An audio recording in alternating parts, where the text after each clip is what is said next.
Hi hello എല്ലാവർക്കും സുഖമാണോ? ഞങ്ങൾ സുഖമായിട്ടൊക്കെ പോകണു. അപ്പോൾ എന്തൊക്കെയാണ് വിശേഷങ്ങൾ? ഇന്നത്തെ നമ്മുടെ ചോറിനുള്ള കറി എന്ന് പറയുന്നത് വെള്ളരിക്ക കറിയാണ്. അപ്പോൾ വീട്ടിൽ നിന്ന് അമ്മ പറിച്ചിട്ട് 2 വെള്ളരിക്ക കൊടുത്തു വിട്ടിട്ടുണ്ടായിരുന്നു. ഞാൻ വിചാരിച്ചെന്നാൽ ഇന്ന് നമ്മുടെ തനി നാടൻ സ്റ്റൈൽ അല്ലെങ്കിൽ കേരള സ്റ്റൈലിൽ ഒരു വെള്ളരിക്ക കറി ഉണ്ടാക്കി നോക്കാമെന്ന് വിചാരിച്ചിട്ട് അങ്ങനെ പരിപ്പും ചക്കക്കുരുവും പിന്നെ വെള്ളരിക്കും കൂട്ടി ഞാൻ എടുത്തു വെച്ചു. പരിപ്പ് ഞാൻ ചുവന്ന പരിപ്പായത് ഉടനെ അധികം നേരത്തെ ഒന്നും പൊതിർക്കാറില്ല. കറി വെക്കാൻ നേരത്ത് മാത്രമേ വെള്ളത്തിലിടാറുള്ളൂ. അതുപോലെ തന്നെ വെള്ളരി നന്നായി മുറിച്ച് അതിൻ്റെ തോലൊക്കെ കളഞ്ഞെടുത്തു. ചക്കക്കുരു അങ്ങനെ കളഞ്ഞെടുത്തു. പിന്നെ വെള്ളരീൻ്റെ തോല് ഞാൻ കുറച്ച് അതിൽ വെക്കും കേട്ടോ. കറി വെക്കുമ്പോൾ ചെറുതായിട്ടൊന്ന് കടിക്കാൻ എനിക്കിഷ്ടമാണ് അത്. അപ്പോൾ ഞാൻ എന്ത് ചെയ്യുമെന്ന് വിചാരിച്ചു കഴിഞ്ഞാൽ ആടിയുടെ കുറച്ച് തോല് വെച്ചിട്ടാണ് അത് അരിയാൻ പോവുക.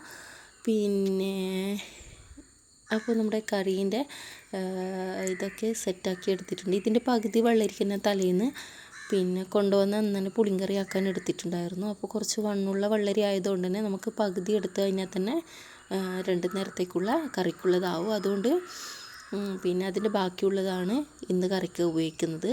പിന്നെ ഒരു ഉരുളക്കിഴങ്ങ് എൻ്റെ കണ്ണിൽപ്പെട്ടു. ഞാൻ വിചാരിച്ചു അത് ഇടാമെന്ന്. കാരണം ഉരുളക്കിഴങ്ങ് ഇടുമ്പോൾ നമുക്ക് പച്ചക്കറിയിലൊരു പറ്റ് കിട്ടുമല്ലോ. അതുകൊണ്ട് ഞാൻ ഉരുളക്കിഴങ്ങ് എടുത്തു. പിന്നെ ഇതെല്ലാം കൂടിയിട്ട് കുക്കറിലിട്ട് പിന്നെ അതിലേക്ക് കുറച്ച് മഞ്ഞൾ ഉപ്പിട്ട് ആവശ്യത്തിനുള്ള വെള്ളം വെച്ചിട്ട് വേവിക്കാൻ വെച്ചു. ഏതാണ്ട് ഒരു 2 വിസിലാക്കിട്ടേ വേണ്ടി വരും. കാരണം വെള്ളരിക്കൊക്കെ അത്രയല്ലേ വേവുള്ളൂ. അധികം വെന്ത് കഴിഞ്ഞാൽ എന്ത് ചെയ്യും, അത് ചീഞ്ഞു പോവും. അതുകൊണ്ട് ഞാൻ അത്ര ഒരു 2 വിസിലേ മിനിമം വെക്കാറുള്ളൂ. പിന്നെ നമ്മുടെ അരവാണ്.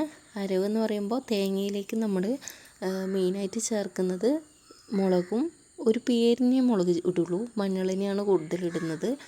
അപ്പോൾ മഞ്ഞൾ, ഇച്ചിരി ഒരു മുളക്, പിന്നെ നമ്മുടെ ജീരകം, വെളുത്തുള്ളി വെളുത്തുള്ളിയല്ല വലിയുള്ളി. അപ്പോൾ വലിയുള്ളി ഇട്ടിട്ട് നിങ്ങൾ കറി വെച്ചിട്ടുണ്ട് എപ്പോഴെങ്കിലും ഇങ്ങനെ ജീരകത്തിൻ്റെ കൂടെ ഒരു ടേസ്റ്റ് ഉണ്ടാവും കേട്ടോ. വേറെ തന്നെ ഒരു ടേസ്റ്റ് ഉണ്ടാവും ഇങ്ങനെ ഉള്ളി ഇട്ടിട്ട് നമ്മളെ തേങ്ങ അരച്ച് പോരുന്ന കറിക്ക്. പച്ചക്കറിക്കാന്ന് കേട്ടോ. മീനിന് എനിക്കിഷ്ടമല്ല. പച്ചക്കറിക്ക് ഇങ്ങനെ വെക്കാനായിട്ട് നല്ല ടേസ്റ്റ് ഉണ്ടാവും.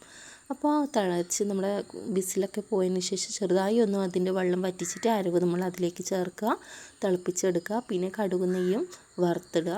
കറിവേപ്പില ഇല്ലാതെ കാരണവശാൽ കറിവേപ്പില ഇടാൻ പറ്റിയിട്ടില്ല. കുറച്ചും കൂടി ടേസ്റ്റ് ഉണ്ടാവുമായിരിക്കുമേനു. പിന്നെ നമ്മുടെ ഉണക്ക്, ഇതാണ് മെയിനായിട്ട് വെള്ളരിക്ക കറിയുടെ മെയിൻ പിന്നെ കോമ്പിനേഷൻ എന്ന് പറയുന്നത്. പിന്നെ ചീരവറവും കൂട്ടിയിട്ട് അങ്ങനെ ഉഷാറാക്കി നമ്മൾ